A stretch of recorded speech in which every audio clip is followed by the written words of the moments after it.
একটা খুব সুন্দর দিন আর বৃষ্টি ভেজা বিকেল, আর সেই সঙ্গে আমরা বেরিয়ে পড়লাম দুজনে মিলে জঙ্গলের রাস্তা ধরে ডাবরি। অনেকদিন ধরেই যাবো ভাবছিলাম, কিন্তু যাওয়া হচ্ছিল না।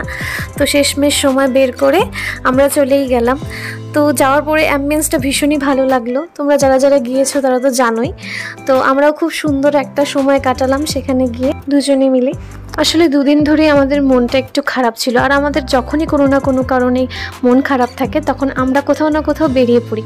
তাতে মনটাও কিছুটা ভালো হয় আর অনেকটাই রিফ্রেশ লাগে। আর সেখানে ও নিল একটা লেমন টি আর আমি হজমোলা টি, আর দুজনে মিলে একটা চিকেন অমলেট আর টোস্ট অর্ডার করে নিলাম। আর খেতেও বেশ ভালোই ছিল। তো সব শেষে আমরা বাড়ি ফেরার সময় চলে এলো, আর সন্ধেও হয়ে গেছিলো। আর ফেরার সময় জায়গাটা দেখতে আরও বেশি সুন্দর লাগছিল। আর সব শেষে বাড়ি ফেরার পথে ছিন্নমস্তা মায়ের দর্শন করে তারপর বাড়ি ফিরে এলাম।